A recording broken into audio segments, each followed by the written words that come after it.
함께 은혜 받을 하나님의 말씀을 봉독하도록 하겠습니다. 에베소서 5장 15절부터 21절까지의 말씀이 되겠습니다. 에베소서 5장 15절부터 21절까지의 말씀이 되겠습니다. 에베소서 5장 15절부터 21절까지의 말씀 다 찾으셨으면 저와 여러분이 한 절씩 교독하도록 하겠습니다. 저희가 읽는 이 말씀은 살아계신 하나님의 말씀입니다. 우리가 말씀을 봉독할 때에 하나님께서 우리에게 깨달음의 은혜를 주시기를 원합니다. 그런즉 너희가 어떻게 행할지를 자세히 주의하여 지혜 없는 자같이 하지 말고 오직 지혜 있는 자같이 하여 세월을 아끼라 때가 악하니라. 그러므로 어리석은 자가 되지 말고 오직 주의 뜻이 무엇인가 이해하라. 술 취하지 말라. 이는 방탕한 것이니 오직 성령으로 충만함을 받으라. 시와 찬송과 신령한 노래들로 서로 화답하며 너희의 마음으로 주께 노래하며 찬송하며 범사에 우리 주 예수 그리스도의 이름으로 항상 아버지 하나님께 감사하며 21절 말씀을 같이 읽습니다. 그리스도를 경외함으로 피차 복종하라. 아멘. 저희를 하나님의 자녀로 삼아주신 하나님의 귀하신 은혜, 그 구원의 놀라운 은혜를 저희가 받았습니다. 저희가 아무런 공로 없이, 아무런 대가 없이, 우리가 지불하는 아무런 수고와 헌신 없이 하나님께서는 오로지 하나님의 긍휼과 자비하심으로 우리를 위해 필요한 모든 대가를 스스로 지불하시고 우리를 하나님의 자녀로 삼아주셨습니다.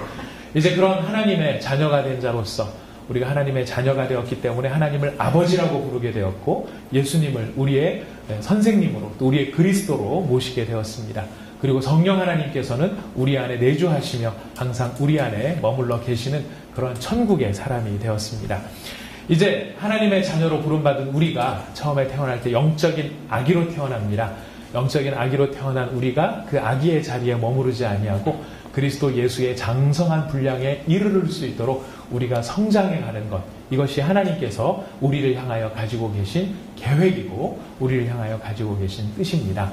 바로 그런 하나님의 계획 속에 사도 바울은 오늘 읽은 본문 말씀 가운데 저희가 2주 동안 말씀을 살펴본 것이 세월을 아끼라 하는 말씀이 있었고 술 취하지 말라 하는 말씀이 있었습니다. 우리가 하나님의 자녀답게 된다라고 하는 것은 바로 하나님을 사도 바울식으로 얘기를 하자면은 하나님을 본받는 자가 되는 것이고요. 또 빛의 자녀들로 행하는 자가 되는 것입니다.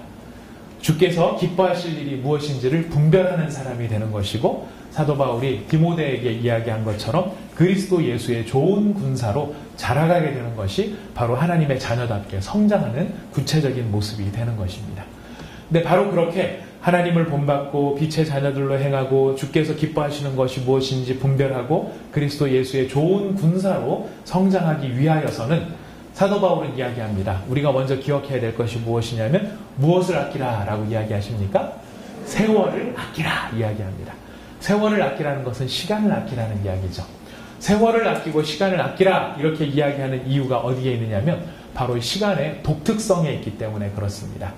시간은 우리가 돈을 주고 살 수도 없는 것이고 내가 절약해 놨다가 필요한 때 써야지 라고 생각해서 이렇게 아껴서 모아놓을 수 있는 것도 아닙니다. 우리가 다른 사람한테서 빌려올 수 있는 것도 아닙니다. 시간은 이 순간, 우리가 지금 지내고 있는 이 순간을 지나가는 것 뿐입니다. 바로 그렇기 때문에 우리가 어떻게 핸들링할 수 없는, 컨트롤할 수 없는 이 시간, 바로 이것은 하나님께서 우리 모두에게 공평하게 주신 기회이기 때문에 하나님 앞에서 이 세월을 아끼는 것, 시간을 아끼는 것이 중요하다라고 말씀을 하셨습니다. 왜냐하면 이 시간을 아끼지 아니하면 시간은 되돌릴 수 없기 때문에 이 시간을 우리 마음대로, 우리 임의대로 내가 그 가치를 알지 못하고 방향을 잘못 잡고 나가게 되면 이 시간을 허비할 수밖에 없기 때문에 그런 것입니다. 두 번째, 사도 바울은 세월을 아끼라라는 말씀과 더불어서 술 취하지 말라라는 말씀을 하십니다. 이 술에 취한다라고 하는 말씀이 무슨 뜻이었는지 지난주에 말씀을 드렸습니다. 술에 취한다는 것은 무엇인가 지배를 당하는 것이고 영향력을 받는 것입니다. 술에 취하면 평소에 하지 않던 일들을 합니다. 지난주에도 말씀을 드렸지만 술을 많이 마신 사람이 천국에 가는 흰 계단을 발견하였다고 말씀드렸습니다. 그렇죠? 친구 셋이서 술을 마시고 막 가다 보니 막 그 환상 속에 천국에 이르는 계단이 눈앞에 쫙 펼쳐졌습니다. 근데 이 계단을 올라가는 게 얼마나 힘들었는지 왜 이렇게 천국 가는 계단이 힘들어? 하면서 억지로 올라갔는데 나중에 정신을 차리고 보니 그것이 횡단보도였다는 사실을 발견하게 되었습니다. 정상적인 사람 같으면 절대로 그것을 그렇게 생각하지 않았을 텐데 정말로 잘못했다가는 천국으로 갈 수밖에 없었던 위험한 상황에 놓여 있었습니다. 자, 그게 다 무슨 영향이었다고요? 술의 영향이었습니다. 술의 지배를 받고 술의 영향력을 받는 것. 바로 이것이 술 취하지 말라. 이 말씀 속에 담겨있는 어떤 경고였습니다. 어떤 다른 것이 너희를 지배하지 않게 하고 다른 것의 영향에 흔들리지 말아야 한다라는 것이었습니다. 바로 이런 차원에서 놓고 보면 우리가 어떤 것에 지배를 당하고 어떤 것에 영향을 받는다라고 한다 그러면 그건 반드시 술에만 국한된 것이 아니라 술과 같이 우리를 지배하려고 하고 우리에게 영향을 미치려고 하는 것들이 꽤나 많다 살펴보았습니다. 어떤 경우에는 돈의 지배를 받고 돈의 영향력을 받아서 우리의 인생을 돈을 쫓다가 허비하는 경우가 생길 수도 있습니다. 또 어떤 사람은 명예를 쫓다가 그 명예 때문에 자기의 모든 것을 날리는 경우도 있습니다. 역사 가운데 보면은 어떤 사람은 권력에 미쳐서 그 권력을 얻기 위하여 너무나 끔찍한 일들을 저지르는 것을 보게 됩니다. 자기 아내를 살해하기도 하고 정말 너무나 소중한 자기의 자녀들을 자기의 권력을 유지하기 위해서 정말 목숨을 아끼지 아니하고 이렇게 내버리고 살해하는 경우들을 보게 된다는 것입니다. 역사가들은 그들이 권력에 미쳤다라고 말하는 것이고 성경적으로는 그들이 권력에 취했다라고 이야기할 수 있습니다.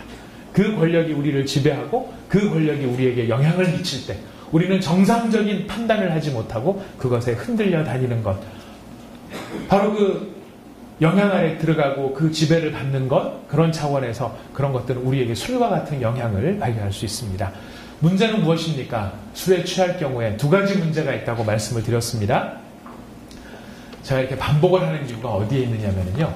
여러분 다 들으시면 지금 다 생각나시죠? 들으니까 생각나시는 거예요. 제가 말씀 안 드리고 지나가면 다음에 들으면 그런 걸 언제 설교를 했지? 저기 언제 있었지? 할 만한 부분들도 있습니다. 그래서 여러분이 듣는 수고와 저의 말하는 수고가 합쳐서 우리가 하나님 앞에 잘 기억하고 더 잘 기억할 수 있도록 하기 위해서 제가 다시 한번 반복해서 말씀을 드리는 것입니다. 이 술을 취하게 되면 두 가지 문제가 생기는데 첫 번째 문제는 방탕함이라고 했습니다. 방탕함이라는 것은 허비하는 것이고 낭비하는 것이었습니다. 무엇을 낭비하고 뭘 허비하느냐면 바로 시간을 낭비하고 시간을 허비하고 인생을 낭비하는 것입니다. 두 번째, 술에 취할 경우에 어떤 문제가 생기냐면 분별력을 잃어버린다는 것입니다. 이 분별이라고 하는 문제에 있어서 술 취하지 말라, 술을 마시지 말라는 이야기가 처음 등장하는 것은 제사장들에게 나타나는데요. 제사장들이 회막에 들어가서 성소를 섬길 때에 하나님이 엄격히 금지하신 게 무엇이냐면 독주나 포도주를 마시지 말라라고 말씀하셨습니다. 독주나 포도주를 마시지 말아야 되는 이유는 어디에 있느냐면 거룩한 것과 속된 것 그리고 깨끗한 것과 부정한 것을 분별하기 위해서 그런 것이다. 성경은 그렇게 설명합니다. 자, 이것이 무슨 뜻이냐면요.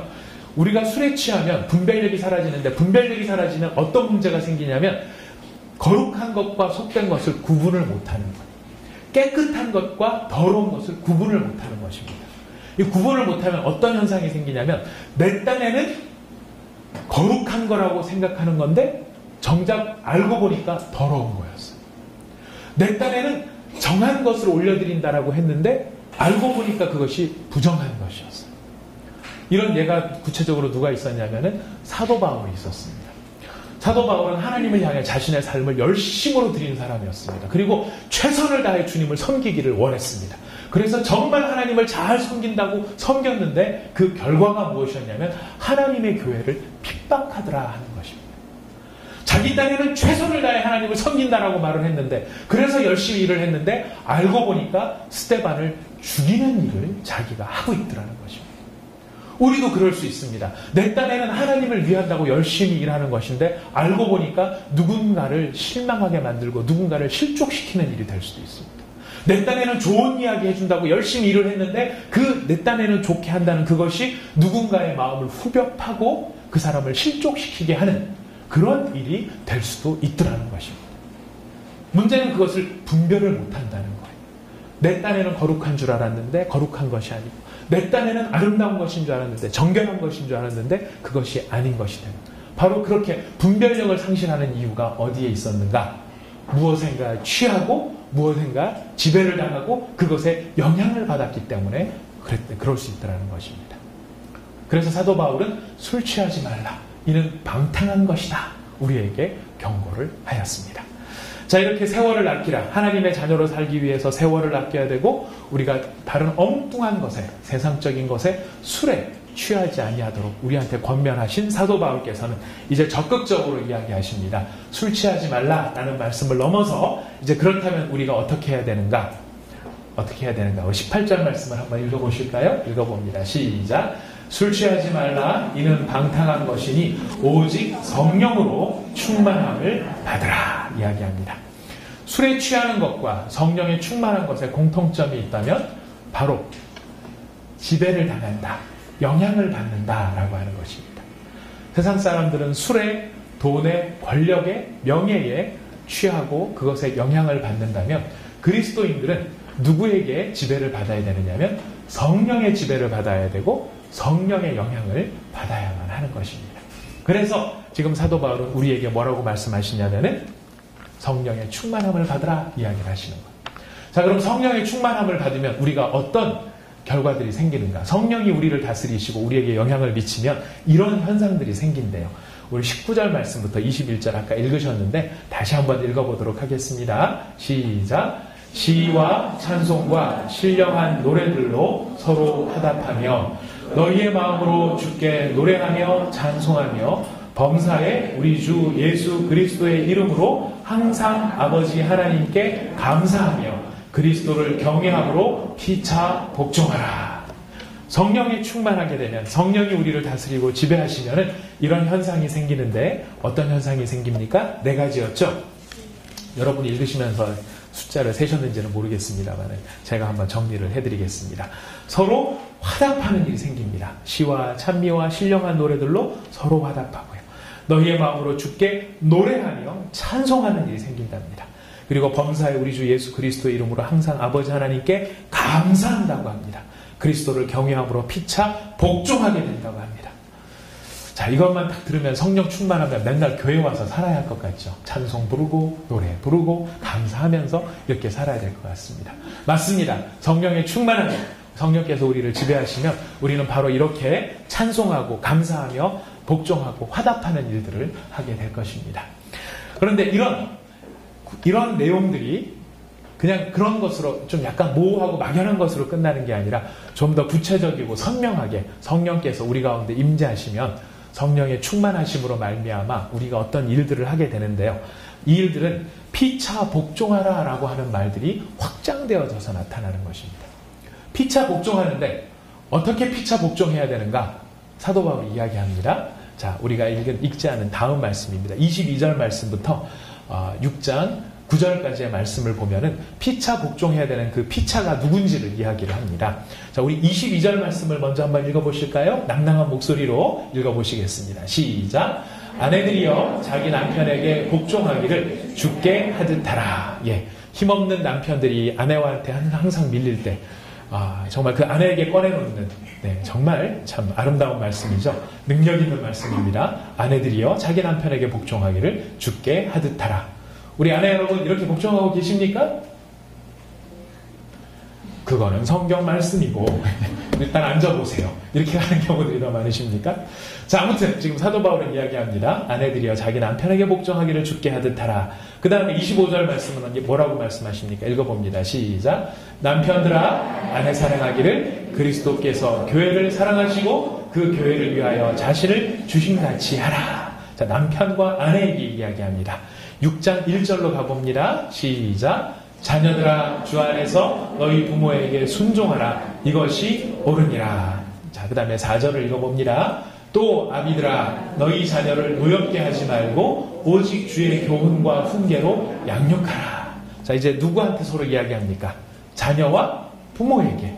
자녀와 부모에게 피차 복종하라고 하면서 이야기를 하고 계시는 것입니다. 또 한 가지가 있습니다. 우리 5절 말씀을 읽어봅니다. 시작. 종들아 두려워하고 떨며 성실한 마음으로 육체의 상전에게 순종하기를 그리스도께 하듯 하라. 그리고 마지막 9절 한 번만 더 있습니다.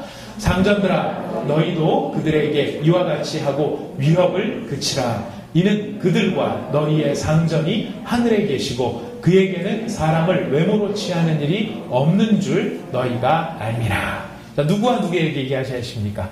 종과 상전에게 이야기합니다. 아내와 남편, 자녀와 부모, 그 다음에 종과 상전. 종과 상전은 오늘날로 말하면 뭐가 될까요? 네, 직장 생활하는 것이 될 것입니다. 그죠? 직장 생활.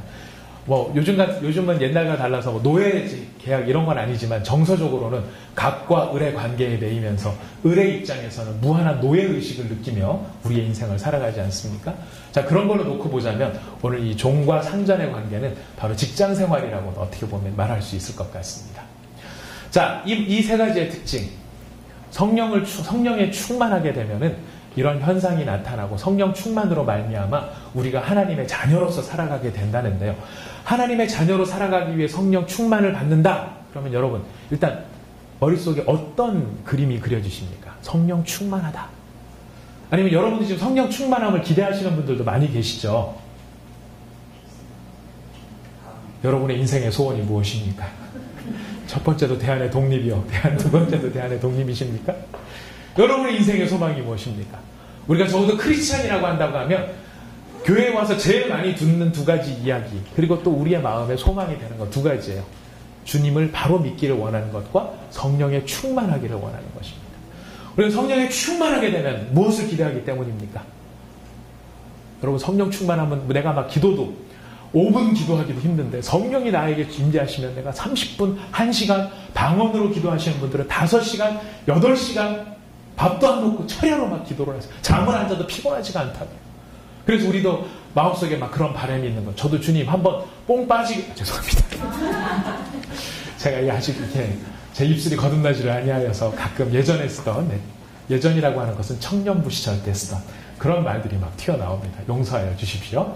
언젠가는 저도 성령 충만하여 아름다운 말을 쓰게 될 줄로 믿습니다. 아무튼 저도 하나님 앞에 정말 내 모든 진이 다하도록 밤새 기도를 해도 정말 행복한 그런 찬양을 드리고 싶습니다. 그런 기도를 드리고 싶습니다. 그럴 때 우리가 성령 충만을 구합니다. 하나님, 제가 병이 낫기를 원합니다. 정말 성령의 불과 같은 역사가 싹 임하셔서 제 머리끝부터 발끝까지 하나님께서 완전히 새롭게 하여 주셔서 다른 사람들 수없이 간증하는데 그 간증이 남의 간증이 아니라 나의 간증이 되게 하여 주십시오. 이런 기도들을 우리가 할 수 있습니다. 그런 성령 충만을 바랄 때가 있습니다. 오늘 우리 영진자매 이 자리에 나오고 우리 영진자매 남편 병원 형제가 오늘 함께 나왔는데요. 나중에 끝나면서 우리가 이 두 분을 위해서 함께 잠깐 기도를 할 거예요. 우리 영진자매가 사실 그동안에 아기를 갖기 위해서 정말 노력을 많이 했어요. 이게 불임 부분만이 그 고통을 알고 있습니다. 우리 영진자매는 그동안 6번 시험관 아기를 시도를 했는데 6번 다 되지를 않았어요. 그래서 지금 7차를 놓고 기도하는 중에 있습니다. 근데 시험관 아기를 한다는 것이 저도 잘 몰랐는데요.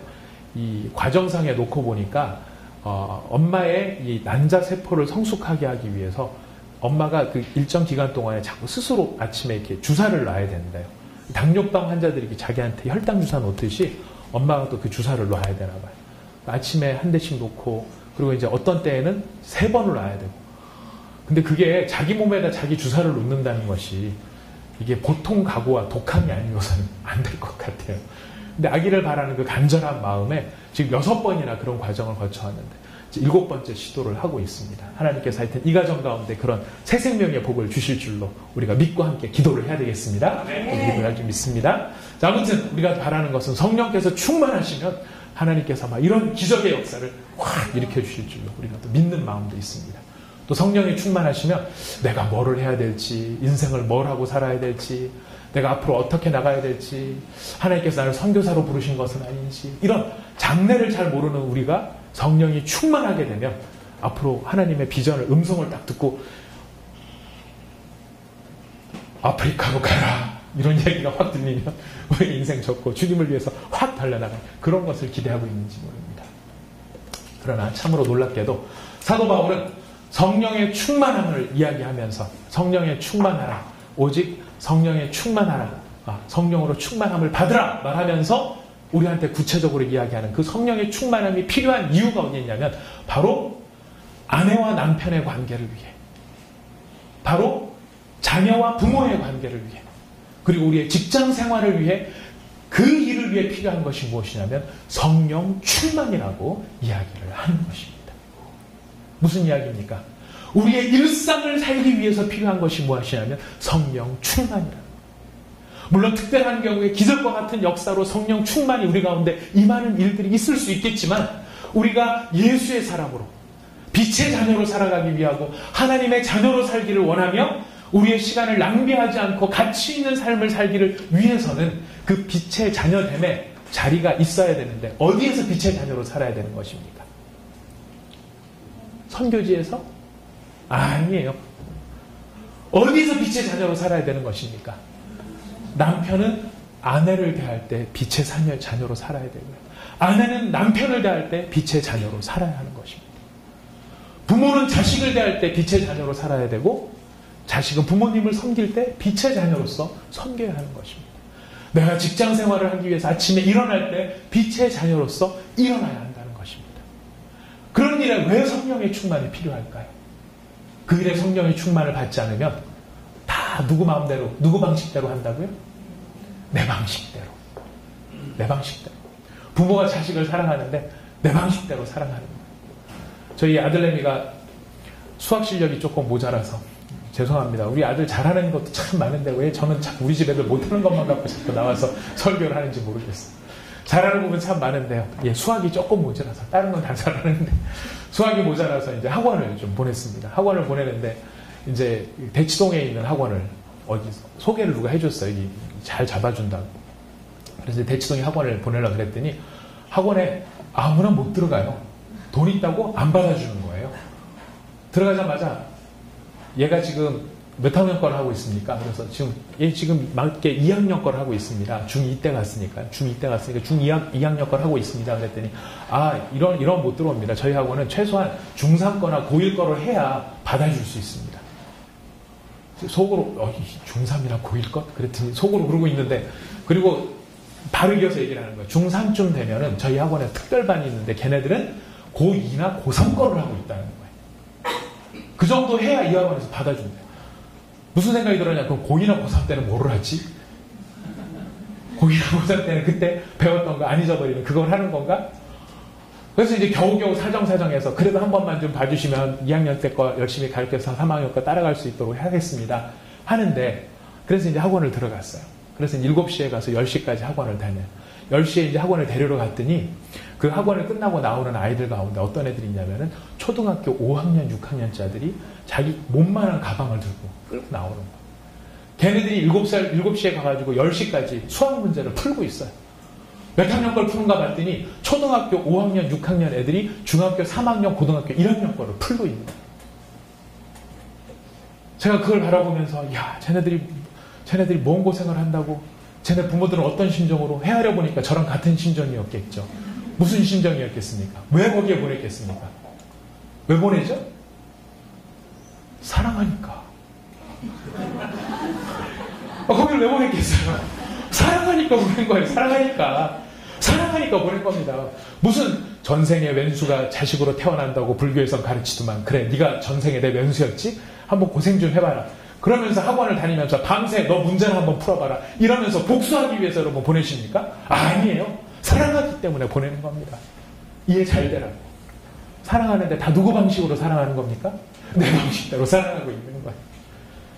내 방식대로 사랑한다고 사랑하는 것이 학군을 옮겨다니고 좋은 선생 찾아다니고 하는 것이 내 방식대로 부모가 자녀를 사랑하는 바로 그것이 우리의 모습이라고 하면 성령께서는 뭐라고 말씀하시냐면 그 자녀를 바르게 사랑하기 위해서 우리에게 무엇이 필요하다? 성령 충만함이 필요하다는 거죠. 우리가 남편들이 아내를 사랑함에 있어서도 누구 방식대로 사랑합니까? 내 방식대로 사랑하죠. 아내가 남편을 사랑함에 있어서도 누구 방식대로 사랑합니까? 내 방식대로 사랑해요. 그러면서 상대편을 전하다. 이게 사랑이야? 개뿔 이게 사랑이야? 이런 게 이제 나올 수 있죠. 예. 저희 집사람이 여기 없지요. 네, 안심하고. 제가 결혼을 하고 난 다음에요. 저희 집사람하고 저하고 한 3년을 싸웠어요. 대판 싸우는데. 주로 이제 예전에 뭐 때문에 이제 싸운 적이 있었냐면, 저희 집사람은, 어려서부터 이제 여자들만이 주로 많이 있는 환경 속에서 자라났어요. 그러다 보니까 늘 화장실에 가면 중간 커버가 내려와 있는 그런 문화였어요. 근데 아시다시피 우리 형제들은 어떻습니까? 이게 용변을 보고 날 때 이렇게 커버를 올리면은 그거를 용변 보시고 내려놓습니까? 그냥 올려놓고 물만 내리고 나오십니까? 대부분은 다 후자예요. 누가 그걸 일부러 내려놓는 사람은 없거든요. 근데 저희 집사람은 다 여자들만 있는 상황 속에 있다 보니까 습관이 안 돼가지고 이제 막 급해갖고 앉다가 빠지고 몇 번 그런 거예요. 그러니까 저한테 얘기를 하는 거예요. 아, 제발 부탁이니까 제가 익숙하지가 않아서 그러니까 제발 이 커버 좀 쓰고 내려놔달라고 부탁을 하더라고요. 그래서 제가 이야기를 했어요. 알겠습니다. 제가 쓰고 내려놓겠습니다. 제가 쓰고 열심히 내려놨습니다. 열심히 내려놨는데 어떤 때는 잊어버리기도 하죠. 그죠? 근데 어느 날 교회를 갔다 와서 이제 주일날 설교 준비를 한다고 토요일날 막 준비를 하는데 갑자기 화장실에서 뭐 우당탕탕탕 막 소리가 나더니 사랑은 개뿔 사랑 변기 뚜껑 하나 못 내려놓는 주제에 막 뭐라고 하더라고요. 그러니까 저도 이제 나중에 화가 나는 거예요. 왜? 내 딴에는 한다고 열심히 했다가 그때는 표시가 안 나는데 언제만 표시가 납니까? 안 내려놨을 때만 표시가 나는 거예요. 한 거는 몰라주고 안 한 것만 갖고 뭐 속뿌리니 개뿌리니 쥐뿌리니를 찾으면서 막 하니 저는 사랑한다고 사랑한 것이 그 상대편은 사랑을 모르는 거. 그러면서 그것 가지고 주일날 설교를 앞두고 토요일날 둘이서 실컷 화장실 변기 뚜껑을 가지고 열심히 전쟁을 했던 것이고 이런 식이에요. 우리한테는 이런 식의 모습들이 다 있다는 거예요. 나한테는 잘한다고 하는 것인데 자 그러나 성경은 뭐라고 얘기합니까? 그 아내를 바로 사랑하기 위해서는 그 남편을 바로 사랑하기 위해서는 무엇이 필요하다고요? 성령의 충만함이 필요하다는 것입니다. 바로 그 대목은 두 가지 이유 때문인데요. 하나는 견디기 위해서 필요합니다. 견디기 위해 아시잖아요. 우리 결혼하신 분들 이제 부부생활 이 허니문 기간이 끝나면 그 다음부터 지금까지는 다 뭐 해오신 인생이에요? 견뎌오신 인생이죠. 버텨오신 인생이죠. 네, 맞습니다. 우리가 뜨거운 사랑으로 사랑하며 살아왔지만 우리의 많은 삶의 부분들은 견디는 인생이에요. 그 눈빛을 견디고 그 습관을 견디고 그 말투를 견디고 남자들이 제일 힘든 게 뭔지 아십니까? 부인들이 남편 가르치듯이 말하는 거예요. 정말 듣기 싫어요. 근데 그거를 견뎌내는 거예요. 근데 견뎌내기 위해서 우리 실력으로 견뎌집니까? 아니 우리 실력으로 안 견뎌요. 우리는 어떻게 하냐면 듣기 싫어! 이게 이제 우리 실력입니다. 그게 너무 옳은 이야기인 줄 알지만 받아들일 수 없는 바로 그것. 그런데 견딜 수 없는 그것을 견딜 수 있는 힘이 어디서 나옵니까? 성령 충만으로 나오는 것입니다. 감사합니다. 성령 견딜 수 없는 것을 견디는 것이 성령 충만이라고 한다면 그 견딜 수 없는 것을 넘어서 사랑할 수 있는 힘이 어디서 나오는 것일까요? 그 사람을 긍휼히 여기고 그 사람을 불쌍히 여기고 그 사람이 더 잘 되기를 바라고 그 사람을 진심으로 아끼는 마음이 어디로부터 나오겠느냐는 것입니다. 바로 성령 충만으로부터 나올 수 있다는 것입니다. 사도 바울은 우리에게 우리가 빛의 자녀로 살아야 되고 하나님의 자녀로 살아야 하는데 그 빛의 자녀요 하나님의 자녀로 살아가는 일이 어디에서 시작되어야 되고 어디에서 나타나야 되느냐면 일상에서 나타나야 그게 진짜라고 이야기하는 것입니다. 우리가 살다 보면 무료함이 찾아옵니다. 지겹습니다. 맨날 반복되는 일들이 참 끔찍합니다.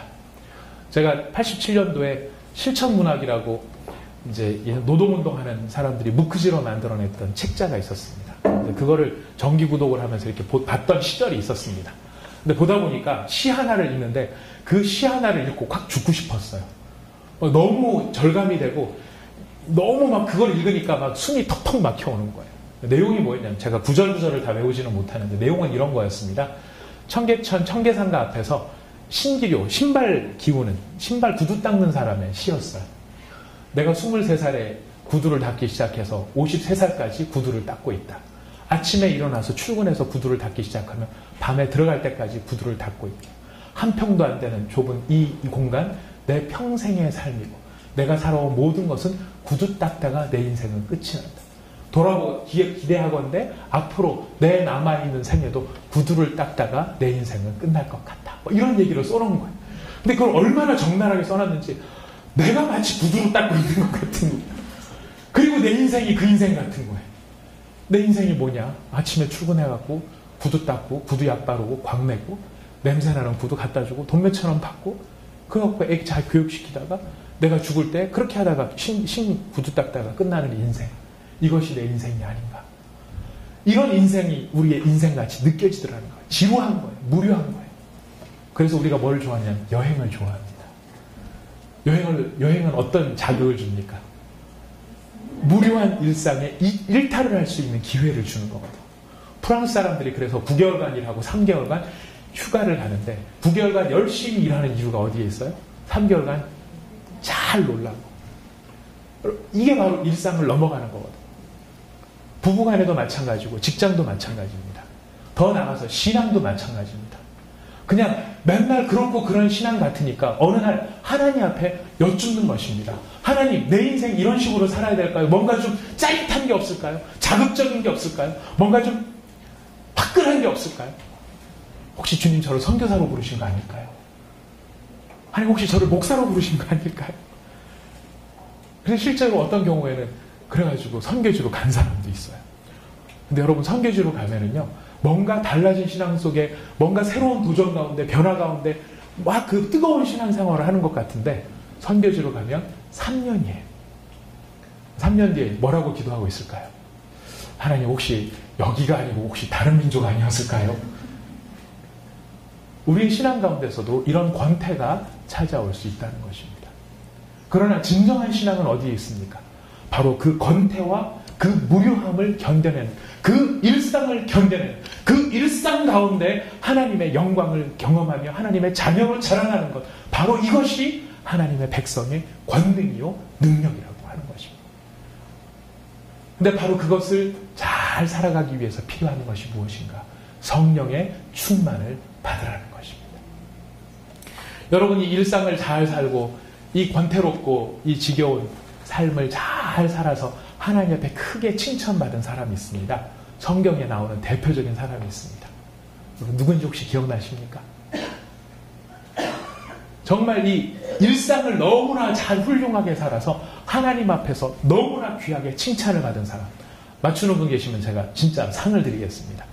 도전 성경 총독 이 책을 드리도록 하겠습니다. 그 책 안 받으려고 안 봐주시죠. 여러분 한번 찾아보도록 하겠습니다. 성경에 어떤 사람이 그런 사람이 있었냐. 창세기 5장입니다.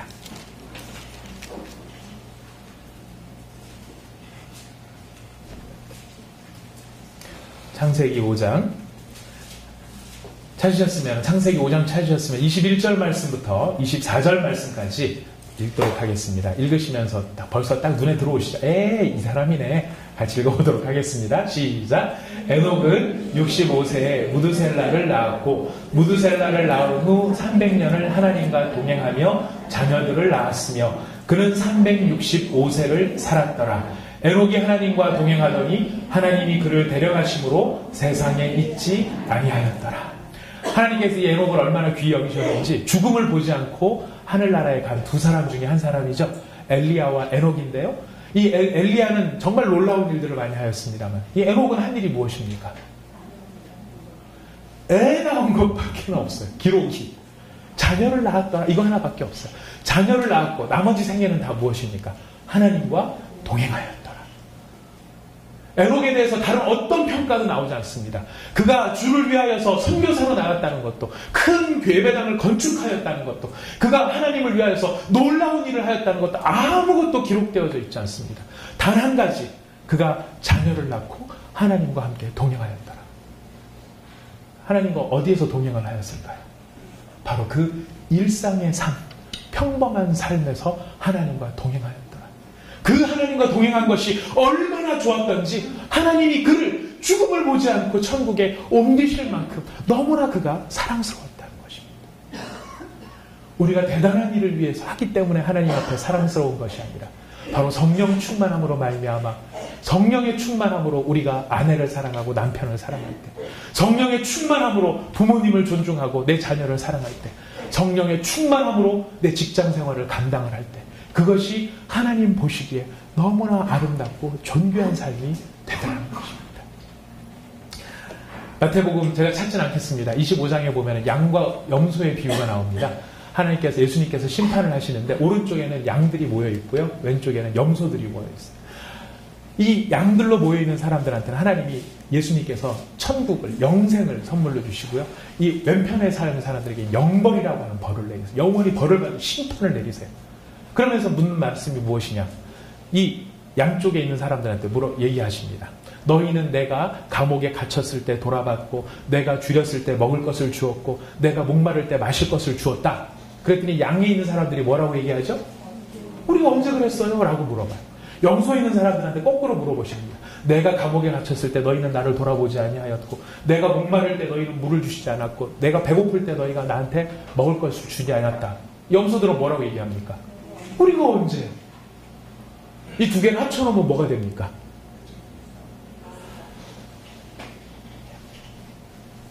죄송합니다. 말 꼬였습니다. 이 두 개를 합쳐놓으면 뭐가 됩니까? 했는데도 한 줄 모르는 일. 안 했는데도 안 한 줄 모르는 일. 이게 무슨 일일까요? 했는데도 한 줄 모르고 안 했는데도 안 한 줄 모르는 그 일이 뭐냐면 일상의 일들이에요. 어떤 사람들은 이 부분을 풀이해서 우리가 교도소 선교를 해야 된다. 갇히신 예수님을 돌아봐야 된다. 우리가 가난한 자를 구제해야 된다. 우리가 없는 자를 돌봐야 된다. 이렇게 얘기하는데요. 맞습니다. 그런 면도 있을 수 있습니다. 그러나 더 중요한 건 그건 하고 나면 누구든지 다 알아요. 내가 했다는 것을. 문제는 이 사람들은 자기가 했는데도 한 줄 모르고 안 했는데도 안 했는 줄 모르는 이 일이 무엇인가. 제가 이걸 적용을 합니다. 여러분, 교회 나와서 열심히 기도하시고 봉사하시는 거 참 좋습니다. 하나님을 위해서 아름다운 일들입니다. 더욱 열심히 하시기를 바랍니다. 그러나 교회를 나와서 열심히 일해야 되는 것 때문에 여러분들이 여러분의 가정에 남편들의 밥을 안 차려주시고 여러분들의 자녀들의 밥을 건너뛰시고 네가 차려먹어 아빠는 바빠 하시는 모든 일들이 어떤 일이 되시는 줄 아십니까?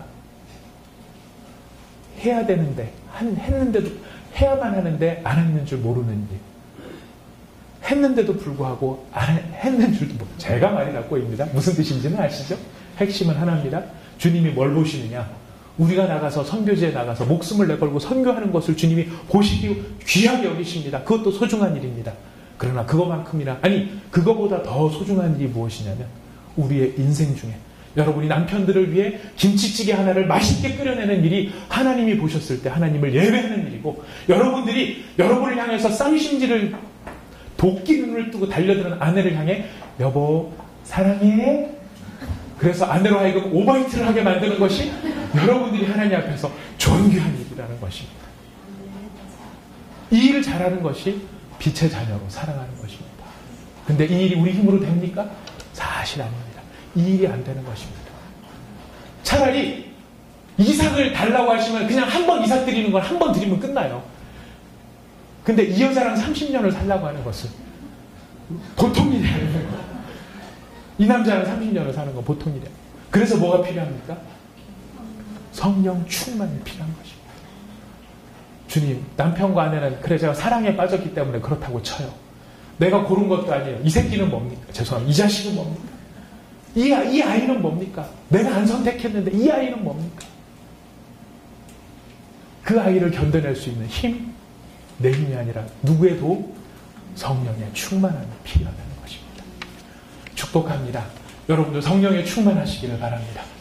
여러분에게 주어진 일상의 삶을 하나님을 위한 기적이나 경이로운 일이 아니라 하나님과 동행하는 빛의 자녀로서 살아가는 여러분의 일상의 삶을 위하여 성령의 충만하시기를 부탁드리겠습니다. 바로 그 성령의 충만함이 있을 때 하나님의 기적을 여러분 일상 속에서 경험하게 되실 것입니다. 우리 함께 기도하도록 하겠습니다.